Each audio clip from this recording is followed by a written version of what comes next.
তো আজ আমি তোমাদের সাথে এমন একটা জায়গা শেয়ার করছি যে জায়গাটি শ্রীকৃষ্ণের জীবনের শেষ মুহূর্তের সাক্ষী ছিল। তো হ্যাঁ, ভিডিওতে যে জায়গাটি বা যে স্থানটি তোমরা এখন দেখতে পাচ্ছ এটি হচ্ছে গুজরাটের ভেরাভালে অবস্থিত এমন একটি স্থান যেখানে ভগবান শ্রীকৃষ্ণ তার জীবনের শেষ মুহূর্ত অর্থাৎ শেষ নিঃশ্বাস ত্যাগ করেছিল। তো বিশ্বে একমাত্র এই একটি স্থান যেখানে তোমরা ভগবান শ্রীকৃষ্ণের মূর্তিটা শয়নরত অবস্থায় তোমরা দেখতে পাবে, আর কোথাও কিন্তু শয়নরত অবস্থায় ওনার মূর্তি তোমরা দেখতে পাবে না। তো কিছুদিন আগে আমরা যখন আমাদের গুজরাট ট্রিপে গেছিলাম তখন এই ভালকা তীর্থের যে মন্দিরটি এটাও আমরা দর্শন করি। এটা গুজরাটের ভেরাভালে সোমনাথ মন্দির থেকে ঠিক 5 কিলোমিটার দূরে অবস্থিত।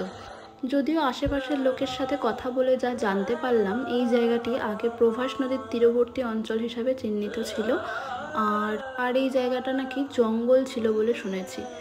মন্দিরের ওপরে যেই তাকালাম, মন্দিরটাতে ঢুকে দেখি ঠিক দুটো পায়রা ওপরটাতে বসে আছে। তো যাই হোক, আমরা প্রায় সকলেই কম বেশি জানি যে ভগবান শ্রীকৃষ্ণ তার পায়ে কিন্তু তীরবিদ্ধ হয়ে মারা গেছিলেন, আর যে জায়গায় মারা গেছিল সেটি হচ্ছে এই জায়গাটি। তো এই ভালকা তীর্থের গল্পটি আমাদের ধর্মগ্রন্থ মহাভারত এবং শ্রীমদ্ভগবদ্গীতাতেও কিন্তু তোমরা পেয়ে যাবে। কুরুক্ষেত্রের পর যখন তার বংশ প্রায় ধ্বংসের দিকে পরিচালিত হচ্ছিল, তখন তিনি রাজ্য ছেড়ে বিশ্রামের জন্য কিন্তু এই ভালকার জঙ্গলে এসে বিশ্রাম নিচ্ছিল, এবং সেখানেই এই জরা নামের এক শিকারী হরিণের মাংস ভেবে তার পায়ে তীর মারে।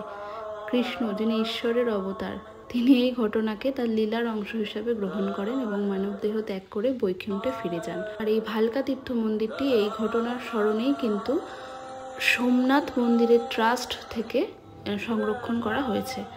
সামনেই জন্মাষ্টমী আসছে কদিন পরেই। তো এই জন্মাষ্টমীর দিন কিন্তু এখানে প্রচুর মানুষের সমাগম হয়, আর এখানেই তার পাশেই আছে একটি মহাদেবের মন্দির। তো এটাও আমি ভিডিওতে দেখানোর চেষ্টা করছি।